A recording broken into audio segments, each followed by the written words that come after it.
Alhamdulillah wassalatu wassalamu ala Rasulillah Muhammad ibni Abdullah wa ala alihi wa sahbihi wa man walah. Wa ba'd, yang saya cintai, yang saya muliakan, ulama, para habaib, para kiai, para asatid, para tokoh masyarakat, segenap aparat pemerintah, wabil khusus sahibul bait, sahibul hajat, Al-Ustadz Maulana, mudah-mudahan Allah panjangkan umur beliau, Allah sehatkan jasmani dan ruhani beliau. Al-Habib Abdullah bin Syahab beserta para habaib yang lain, dan khususnya yang saya cintai, yang saya muliakan, segenap bapak-bapak, ibu-ibu, para pemuda-pemudi umat baginda Nabi besar Muhammad yang selalu dimuliakan oleh Allah Subhanahu wa ta'ala. Saudara-saudara sekalian yang dimuliakan oleh Allah, kita duduk pada pagi hari yang mulia ini, yang dimana pada pagi hari yang mulia ini ada dua hamba-hamba Allah, ada dua golongan, ada dua kelompok.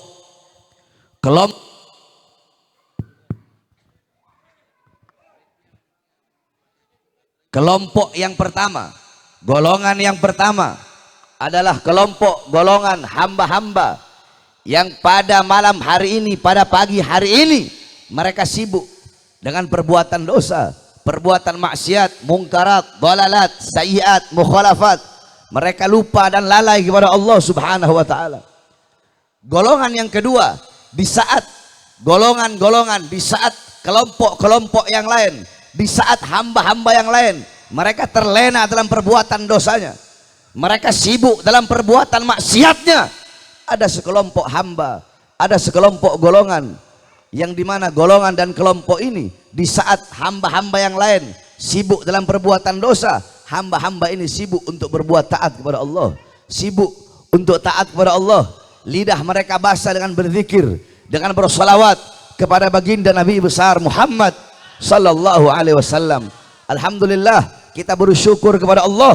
Allah menjadikan kita kelompok, Allah menjadikan kita golongan yang dimana pada malam hari ini, di saat hamba-hamba yang lain mabok-mabokan, narkoba, melacur, berzina, mereka duduk pada acara-acara, mereka duduk pada panggung-panggung, yang dimana pada panggung-panggung tersebut, di situ mereka dapat berdisko, berbuat maksiat. Besok paginya ditemukan banyak kondom-kondom, ditemukan botol-botol minuman keras. Di saat mereka berbuat lalai dan lupa kepada Allah, kita menjadi hamba-hamba yang takut kepada Allah, menjadi hamba-hamba yang ingat kepada Allah. Di saat orang-orang lain, hamba-hamba yang lain sedang lupa dan lalai kepada Allah Subhanahu wa ta'ala. Saudara-saudara sekalian yang dimuliakan oleh Allah Subhanahu wa ta'ala, tahun baru ini bukanlah tahun baru kita umat Islam.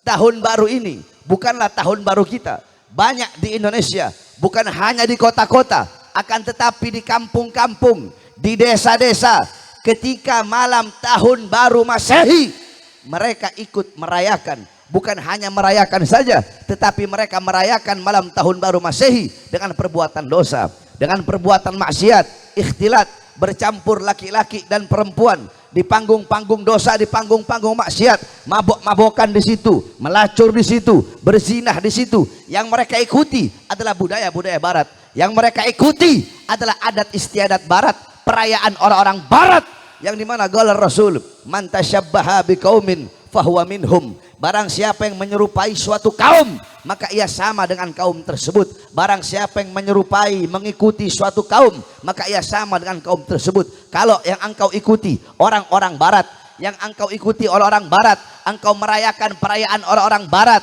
engkau mengikuti pola pikir orang barat, gaya hidup orang barat, berpakaian orang barat, engkau sama seperti mereka. Engkau dilaknat, mereka dilaknat oleh Allah, engkau pun akan dilaknat oleh Allah Subhanahu wa ta'ala. Saudara-saudara, apa yang terjadi bagi umat Nabi Muhammad zaman sekarang, 1400 tahun yang lalu, Rasulullah telah mengetahuinya. Shadaqar Rasul, memang betul apa yang disampaikan oleh Rasulullah sallallahu alaihi wasallam.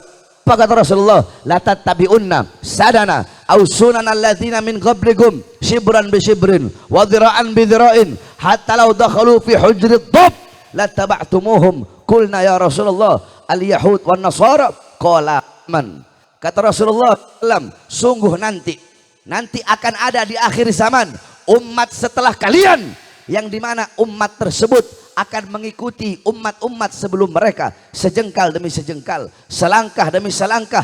Mereka ikuti umat-umat terdahulu, mereka ikuti umat dan golongan sebelum mereka, sekalipun umat sebelum mereka masuk di dalam lubang binatang yang bernama dob, maka umat di akhir zaman akan ikut masuk. Kemudian para sahabat bertanya, ya Rasulullah, apakah golongan yang diikuti itu oleh umat akhir zaman mereka adalah orang-orang Yahudi, mereka adalah orang-orang Nasrani? Qala Rasul faman. Kata Rasulullah, siapa lagi kalau bukan mereka? Coba engkau lihat saudara-saudara, malam tahun baru, malam Valentine, malam Natal, setiap malam minggu, yang dimana ini adalah hari-hari orang-orang kafir, ini adalah hari-hari besar orang-orang Yahudi, orang-orang Nasrani. Tetapi di Indonesia yang paling banyak mengikutinya, yang paling banyak merayakannya, yang paling banyak memeriahkannya. Coba kau lihat, tadi malam tahun baru saya ceramah di Jakarta. Saya malam ini ada 4 tempat saudara-saudara. Saya ceramah di Jakarta, bukan hanya di kota-kota besar, bahkan di desa-desa, di kampung-kampung, yang paling banyak merayakan, yang paling banyak memeriahkan, yang paling banyak meniup trompet, yang paling banyak kembang api, yang paling banyak memakai topi lancip, bukan orang-orang Nasrani, bukan orang-orang Kristen, bukan orang-orang Katolik, bukan orang-orang Buddha, bukan orang-orang Hindu, tetapi abnaul muslimin, putra-putri Islam, anak-anak Islam kita, putra-putri kalian, anak-anak kalian, anak-anak kita, yang paling banyak merayakan, memeriahkan, berbuat dosa, berbuat maksiat pada malam-malam perayaan orang-orang kafir dan orang-orang barat. Oleh karenanya jangan heran saudara-saudara, kenapa Allah berikan bala, kenapa Allah berikan bencana, kenapa Allah berikan musibah tiada henti bagi bangsa kita, bagi negara Indonesia yang kita cintai. Kenapa? Karena terlalu banyak perbuatan dosa, terlalu banyak perbuatan maksiat, perzinahan di mana-mana, pelacuran di mana-mana, mabok di mana-mana, narkoba di mana-mana. Sebab terlalu banyak perbuatan dosa dan perbuatan maksiat yang kita lakukan di muka buminya Allah. Makanya Allah berikan bencana, Allah berikan gempa bumi, Allah berikan tsunami, Allah berikan kebakaran, Allah berikan berbagai macam bencana alam. Karena terlalu banyak hamba-hamba yang berbuat dosa di atas buminya Allah subhanahu wa ta'ala. Saudara-saudara sekalian, apabila ada bencana, apabila ada musibah, Allah berfirman dalam Al-Quran, ma asabaka min musibatin fabima kasabat aidikum. Apa-apa yang menimpa kalian daripada musibah, daripada bencana, daripada gempa bumi, daripada tanah longsor, daripada banjir, daripada kebakaran, itu akibat perbuatan tangan kalian, itu akibat diri kalian. Wa ma asabaka min hasanatin faminallah, wa ma asabaka min sayiatin famin nafsik. Apa-apa yang menimpamu daripada kebaikan itu datangnya dari Allah, dan apa-apa yang menimpamu daripada keburukan, bencana dan musibah itu akibat perbuatan dari diri kalian sendiri. Makanya kalau ada bencana, kalau ada musibah, jangan kita bertanya kepada Allah, ya Allah, kenapa air laut engkau tumpahkan ke muka bumi? Ya Allah, kenapa bumi engkau belah? Kenapa ada tanah longsor? Kenapa ada gempa bumi? Jangan bertanya kepada Allah, tapi tanyakan kepada diri kita. Tanyakan kepada diri kita, tanyakan kepada anak-anak kita, tanyakan kepada putra-putri kita, tanyakan kepada bapak ibu kita, tanyakan kepada orang tua kita, tanyakan kepada para ulama, tanyakan kepada para ustadz, para kiai, para habaib, tanyakan kepada para guru-guru agama, tanyakan kepada para pengurus-pengurus masjid, tanyakan kepada para pemimpin-pemimpin majelis taklim, tanyakan kepada para penghafal-penghafal Al-Quran, tanyakan kepada tokoh-tokoh agama, tanyakan kepada para pemerintah, kepada umara, kepada para aparat, kepada para pejabat dari RT, RW, lurah, camat, bupati, wali kota, menteri, presiden. Tanyakan kepada mereka perbuatan dosa apa, perbuatan maksiat apa yang mereka lakukan, ketaatan-ketaatan apa yang tidak mereka tegakkan, ketaatan apa yang mereka tinggalkan, keadilan mana yang tidak mereka tegakkan, sehingga mengundang bencana musibah dari Allah bagi bangsa, negara dan rakyat Indonesia. Saudara-saudara, jangan bertanya kepada Allah, tapi tanyakan kepada diri kita, ulama kita, tokoh agama kita, tanyakan kepada aparat, para pejabat, tanyakan kepada para ulama, para ustadznya, para kiai. Kenapa para ulama, para kiai, para habaibnya jadi ulama-ulama penjilat pemerintah, jadi ulama-ulama penjilat para pejabat? Kenapa ulama-ulamanya jadi ulama kontrak? Kenapa ulama-ulamanya tujuannya amplop, tujuannya dunia, tujuannya harta? Kenapa para ulama menukar kehidupan akhiratnya demi kehidupan dunianya? Kenapa para ulama-ulamanya mereka menjual ayat-ayat Allah demi kepentingan perutnya? Tanyakan kepada para pejabat, tanyakan kepada para pemerintah. Kenapa mereka para pemerintah membiarkan rakyatnya kelaparan, membiarkan rakyatnya susah, membiarkan rakyatnya menderita? Tanyakan kepada para pejabat, berapa banyak uang rakyat yang mereka maling, uang rakyat yang mereka korupsi, harta rakyat yang mereka curi? Berapa banyak keadilan dan kebenaran yang tidak mereka tegakkan sehingga mengundang bencana dari Allah bagi seluruh bangsa dan rakyat Indonesia. Oleh karenanya saudara-saudara, kita beruntung di saat hamba-hamba yang lain lalai, kita menjadi hamba-hamba yang ingat kepada Allah Subhanahu wa taala. Ini adalah suatu nikmat, ini adalah suatu anugerah yang Allah berikan kepada kita semua melalui perantara Al Ustadz Maulana, yang dimana pada malam tahun baru beliau melakukan acara, beliau membuat acara Maulid Nabi Muhammad. Kita duduk di sini berzikir kepada Allah, kita duduk di sini bersolawat kepada Rasulullah, sehingga ini kampung menjadi kampung yang berkah. Ini tempat menjadi tempat turunnya rahmat, tempat turunnya maghfirah, tempat turunnya hidayah. Allah berikan kepada kita semua. Tidak kita pulang dari ini majelis kecuali Allah ampuni dosa-dosa kita, dosa-dosa yang telah lalu, dosa-dosa yang akan datang, dosa-dosa yang tampak, dosa-dosa yang tidak tampak. Allah berikan kepada kita, Allah anugerahkan kepada kita. Sebab duduknya kita di ini majelis, lidah kita basah dengan berzikir dan bersolawat kepada baginda Nabi besar Muhammad. Oleh karenanya saya wasiatkan kepada engkau semua, khususnya para pemuda-pemudi Islam, pulang dari ini majelis, jadikan rumah tangga kalian rumah tangga Nabi Muhammad, jadikan kampung kalian kampung Nabi Muhammad, jadikan desa kalian desa Nabi Muhammad. Kalian harus menjadi masyarakat yang dalam hati-hati kalian penuh dengan kecintaan kepada Nabi Muhammad. Para pemuda-pemudi, ingat, engkau adalah harapan bangsa, engkau harapan agama, engkau harapan negara ke depan. Syubbanul yaum rijalul ghad. Pemuda-pemudi masa kini adalah pemimpin-pemimpin di masa yang akan datang. Saudara-saudara, baik buruknya bangsa ke depan, baik buruknya negara ke depan, baik atau bagus atau rusaknya, celaka atau selamatnya bangsa kita, negara kita, rakyat kita ke depan, tergantung dari anak-anak mudanya. Kalau anak-anak mudanya baik, taat, patuh, tunduk kepada Allah, maka besok bangsa kita bakal jadi bangsa yang baik, negara bakal jadi negara yang baik, masyarakat bakal jadi masyarakat yang baik, agama akan dipegang oleh orang-orang yang baik. Akan tetapi kalau anak-anak mudanya rusak, anak-anak mudanya rusak, berbuat dosa, berbuat maksiat, lupa kepada Allah, lupa kepada Rasulullah, anak-anak mudanya buta Al-Quran, anak-anak mudanya buta hadis, anak-anak mudanya buta Islam, anak-anak mudanya hatinya kosong dari Allah, kosong dari Rasulullah, lidahnya kering dari zikir, lidahnya kering daripada membaca Al-Quran, kering daripada salawat. Anak-anak muda mereka berkiblat kepada orang-orang kafir, mengikuti budaya, perilaku, gaya hidup, kelakuan orang-orang barat, jauh dari Islam, jauh dari iman, jauh dari ilmu, jauh dari ulama, jauh dari orang-orang soleh. Besok bangsa kita bakal rusak, negara bakal rusak, para pejabat-pejabatnya bakal rusak, dan agama akan dipegang oleh orang-orang yang rusak. Oleh karenanya kalian para pemuda-pemudi Islam harus jadi pemuda-pemudi Nabi Muhammad, pemuda-pemudi yang menegakkan ajaran Nabi Muhammad, menegakkan keadilan, menyampaikan kebenaran.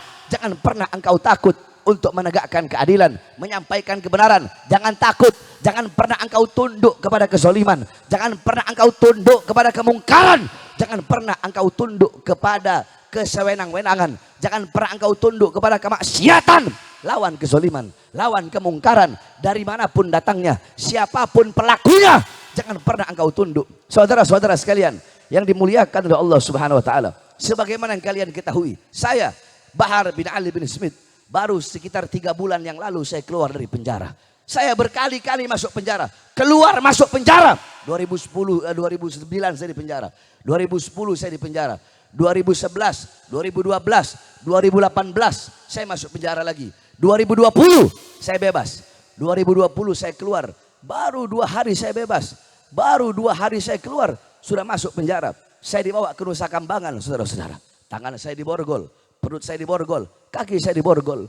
2021 saya bebas, baru 1 bulan saya bebas, saya masuk lagi saudara-saudara di Polda Jabar 7 bulan, baru saya bebas kemarin bulan Oktober saudara-saudara. Pertanyaannya, kenapa saya keluar masuk penjara saudara-saudara? Apakah saya seorang kriminal? Apakah saya seorang penjahat? Apakah saya seorang biadab? Apakah saya koruptor? Berapa banyak harta rakyat yang saya maling? Berapa banyak harta negara yang saya curi? Apakah saya merugikan negara? Berapa banyak aset negara yang saya jual, saudara-saudara? Apakah saya bandar narkoba? Apakah saya pembunuh kelas kakap? Apakah saya penjahat? Saudara-saudara, 2020 ketika saya baru bebas 2 hari, saya ditahan lagi, dibawa ke Nusa Kambangan. Kenapa? Karena isi ceramah saya yang katanya meresahkan masyarakat, meresahkan rakyat, provokasi.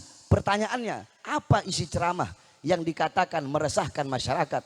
Kalian mau tahu apa isi ceramah saya yang menyebabkan saya baru bebas 2 hari dibawa ke Nusa Kambangan, tangan saya diborgol, perut saya diborgol, kaki saya diborgol. Isi ceramah saya, siang saya bebas dari lapas, malamnya saya ceramah. Ketika itu lagi PSBB, lagi ketat-ketatnya, ketika itu lagi masa corona yang dahsyat, semua masyarakat dikurung, nggak boleh keluar rumah, saudara-saudara. Apa isi ceramah saya? Saya ceramah, saya berkata, wahai presiden, wahai para pejabat, wahai para aparat, wahai pemerintah, kenapa rakyat, masyarakat, kalian kurung dalam rumah, kalian kurung dalam rumah, tapi tidak kalian berikan makanan, tidak kalian berikan kebutuhan-kebutuhan mereka. Kalian mau menghidupkan rakyat, mau menghidupkan masyarakat, atau mematikan rakyat dan masyarakat. Mal-mal milik asing, mal-mal milik asing, toko-toko besar milik asing, kalian tetap buka. Tetapi warung-warung kecil milik pribumi, milik masyarakat kecil, milik orang-orang susah, kalian paksa untuk tutup.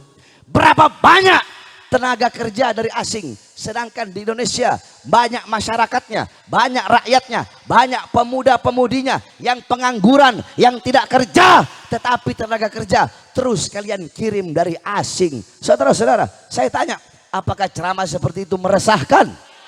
Meresahkan. Yang saya bela rakyat apa bukan? Yang saya bela siapa? Yang saya bela siapa? Yang saya bela siapa? Yang saya bela rakyat, rakyat yang susah, rakyat yang menderita, rakyat yang kelaparan, rakyat yang didustakan, rakyat yang dibohongi. Oleh karenanya saya bersumpah demi Allah, saudara-saudara, saya Bahar bin Ali bin Smith, demi bangsa, demi negara, demi membela rakyat Indonesia, jangankan hanya di penjara, nyawa saya, jiwa saya, darah saya murah harganya untuk tumpah demi rakyat, saudara-saudara. Yang saya bela rakyat, saya tidak membela diri saya tidak membela keluarga saya tidak membela anak istri saya tidak membela murid-murid saya. Yang saya bela rakyat Indonesia, masyarakat Indonesia, apapun agamanya, apapun sukunya, apapun warna kulitnya, apapun rasnya, tidak saya beda-bedakan, saudara-saudara. Itulah yang menjadi penyebab saya keluar masuk penjara. Terus kalian pikir saya bakal kapok? Tidak ada kata kapok buat Bahar bin Smith. Tidak ada kata kapok, tidak ada kata capek, tidak ada kata lelah di dalam membela agama, berjuang untuk menegakkan keadilan, untuk menyampaikan kebenaran, saudara-saudara. Saudara-saudara, di penjara itu hanyalah resiko yang sangat kecil. Resiko besar adalah kami mati dibunuh, saudara-saudara. Oleh karenanya saya sampaikan sering berkali-kali di pengadilan ataupun di panggung-panggung dakwah, di panggung-panggung ceramah, saya sampaikan kalian bisa memenjarakan badan saya, memenjarakan jasad saya, memenjarakan tubuh saya. Kalian bisa memisahkan saya dengan anak dan istri saya. Kalian bisa menahan kedua mata saya, memenjarakan kedua mata saya untuk melihat dunia luar. Akan tetapi walaupun jasad saya bisa kalian penjarakan, walaupun jasad saya, raga saya, badan saya, tubuh saya, anggota semuanya, tubuh saya bisa kalian penjarakan, tetapi demi Allah, walaupun badan saya kalian penjarakan, tetapi suara-suara kebenaran, suara-suara keadilan yang selama ini saya sampaikan, yang selama ini saya gaungkan, tidak akan pernah bisa para pengkhianat bangsa untuk memenjarakannya sampai datangnya akhir zaman, saudara-saudara. Kebenaran milik Allah, dan Allah pasti akan memenangkan sesuatu yang menjadi miliknya. Oleh karenanya kalian para pemuda-pemudi Islam harus semangat, tanamkan dalam hati kalian semangat yang kuat, tekad yang kuat, tekad yang bulat, semangat yang kuat untuk berjuang untuk bangsa, agama, negara, kesatuan Republik Indonesia. Jangan pernah berhenti walaupun mati, jangan pernah mundur sekalipun harus hancur, saudara-saudara. Hadirin sekalian yang dimuliakan oleh Allah Subhanahu wa taala, mudah-mudahan perkumpulan kita pada pagi hari yang mulia ini Allah berikan keberkahan. Sekali lagi kita berterima kasih kepada Ustadz Maulana. Beliau telah membuat acara ini yang dimana sekali lagi ketika banyak hamba-hamba anak-anak muda pada malam hari ini sibuk dengan perbuatan dosa dan maksiatnya, kita duduk di sini bersyukur menjadi hamba-hamba yang ingat kepada Allah Subhanahu wa taala dalam berzikir kepada Allah. Kita duduk di sini berzikir kepada Allah. Ahabbul kalam ilallahi arba. Subhanallah walhamdulillah wala ilaha illallah wallahu akbar. Saudara-saudara, Nabi besar Muhammad beliau bersabda bahwasanya perkataan, kalimat yang paling dicintai oleh Allah itu ada 4. Subhanallah, alhamdulillah, la ilaha illallah dan Allahu akbar. Kalian bisa memulai lebih dulu yang mana saja dari keempat kalimat tersebut. Berzikir kepada Allah adalah amal yang paling baik. Mengingat Allah adalah amal yang paling utama, yang dimana Rasulullah bersabda, ala unabbi'ukum min khairi amalikum. Ingatlah, ketahuilah, akan aku beritahu kepada kalian, akan aku sampaikan kepada kalian, akan aku terangkan dan jelaskan kepada kalian apa amal kalian yang paling baik, yang paling bagus, yang paling utama, lebih baik daripada kalian mengeluarkan emas dan permata serta perak kalian, lebih baik daripada kalian berjumpa dengan musuh, memukul leher musuh kalian, atau musuh kalian memukul leher kalian. Amal yang paling utama dan yang paling baik tersebut adalah berzikir kepada Allah Subhanahu wa taala. Saudara-saudara, bukankah Allah berkata, ala bizikrillah tatma'innal qulub. Dengan berzikir kepada Allah, hati kita akan menjadi tenang, pikiran kita akan menjadi tenang. Saudara-saudara, pada malam tahun baru ini banyak sekali orang-orang membuat acara berzikir, meminta kepada Allah agar Allah berikan keselamatan dan keamanan bagi bangsa dan rakyat Indonesia. Zikir yusaffiz dzihna, zikir kepada Allah, apapun zikirnya itu bisa menjernihkan pikiran, itu bisa memperbagus pikiran, sehingga orang-orang yang berzikir hatinya tenang, pikirannya pun akan tenang. Saudara-saudara, kalau ada orang yang terganggu dengan zikir, itu ketahuilah bahwasanya saudara-saudara sekalian yang dimuliakan oleh Allah Subhanahu wa taala. Kamu tahu iblis kalau menggoda orang, iblis kalau menggoda orang, menyesatkan orang ke jalan yang tidak betul, ke jalan yang rusak, ke jalan yang sesat, itu kalau ada yang berzikir, konsentrasi iblis untuk mengganggu orang, itu konsentrasi iblis untuk menggoda orang, itu bisa terganggu, saudara-saudara. Makanya saya tanya, semuanya jawab yang keras. Kalau ada orang yang dimana karena zikir, dengan zikir konsentrasinya bisa terganggu, berarti itu orang apa? Berarti itu orang apa? Itu orang apa? Beberapa hari yang lalu ada menteri ngomong, karena ada yang berzikir, ya, berzikir dengan zikir la ilaha illallah, alhamdulillah, masya Allah kalau nggak salah, dengan zikir tersebut konsentrasinya terganggu, konsentrasinya rusak, saudara-saudara. Saya tanya, kalau ada menteri kayak begitu, itu menteri apa? Kurang keras, menteri apa?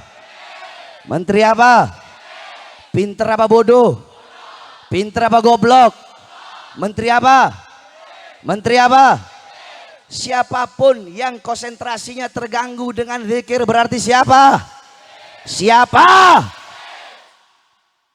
Gak pantas menteri ngomong seperti itu loh. Terus kenapa Habib menasehatinya dengan mencaci? Kenapa Habib menasehatinya dengan memaki? Dengan kata-kata iblis, dengan kata-kata bodoh, dengan kata-kata goblok. Ya orang saya bilang iblis, yang saya caci, yang saya maki iblis. Yang saya bilang goblok adalah iblis. Yang saya bilang iblis adalah iblis. Yang saya caci, yang saya maki orang yang terganggu konsentrasinya dengan berzikir kepada Allah. Yang terganggu dengan zikir siapa? Siapa? Kalau memang dengan mencaci maki itu saya dibilang radikal, ya Bahar bin Smith radikal karena mencaci maki iblis, yang dimana iblis tersebut siapapun iblisnya, kalau dibacakan zikir dia akan terganggu dengan zikir tersebut. Mudah-mudahan Allah beri hidayah, mudah-mudahan Allah berikan petunjuk. Amin amin rabbal alamin. Kita bersyukur kepada Allah Allah jadikan kita hamba-hamba yang berzikir, yang mengingat Allah dalam keadaan apapun dan dimanapun, saudara-saudara. Mudah-mudahan Allah Subhanahu Wa Taala selamatkan Indonesia. Allah jadikan Indonesia negara yang tentram, negara yang aman, negara yang damai. Baldatun thayyibatun wa rabbun ghafur. Amin amin rabbal alamin. Rabbi fanfa'na bi barakatihim wahdina husna bi hurmatihim wa amitna fi tariqatihim wa mu'afati minal fitani wa sallallahu alaihi wasallam Muhammadin wa ala alihi wa sahbihi wa barik wa sallim walhamdulillahi rabbil alamin. Saudara-saudara, saya sampaikan setelah adanya acara ini, saya pada jam 2 lewat saya ceramah di sini. Nanti besok-besok kalau ada yang tidak senang, kalau ada yang mau tekan, kalau ada yang tidak terima, jangan tekan Ustadz Maulana. Mau datang, jangan datang ke panitia pada malam hari ini. Datang ke saya. Saya tunggu di Pondok Pesantren Tajul Alawiyin. Kalau mau tekan, jangan tekan panitia. Mau datang, jangan datang ke panitia. Mau datang atau mau tekan, datang dan tekan. Bahar bin Ali bin Smith. Saya tanya semua di sini, siap hancur demi Islam? Siap hancur demi Islam? Siap binasa demi Indonesia? Siap mati demi merah? Allahu Akbar! Allahu Akbar! Indonesia merdeka! Merdeka! Merdeka! Allahu Akbar! Wal afu minkum. Wassalamualaikum warahmatullahi wabarakatuh.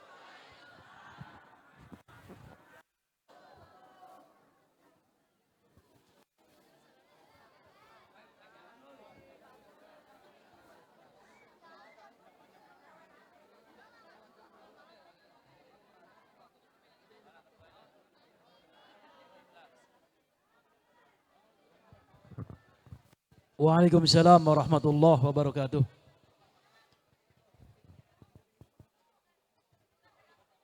Bib, apa Bib, doa Bib? Udah tutup doa. Udah ya. Lagi. Kali lagi sudah ya. Ya. Ya, selesailah acara demi acara pada malam hari ini. Semoga membawa manfaat dan barokah buat kita semua. Jangan lupa sholat subuh tidak boleh ketinggalan. Ya. Pesan saya, jangan lewatkan subuhnya. Yang tadi sudah disampaikan oleh Habibana. Yang sebelum Habib Bahar menyampaikan pesannya, jangan lewatkan subuh. Jangan mencari jarum, kampak hilang. Ya, sekali lagi, terima kasih. Mudah-mudahan Allah berikan kita sesuatu yang terbaik di hari yang baik.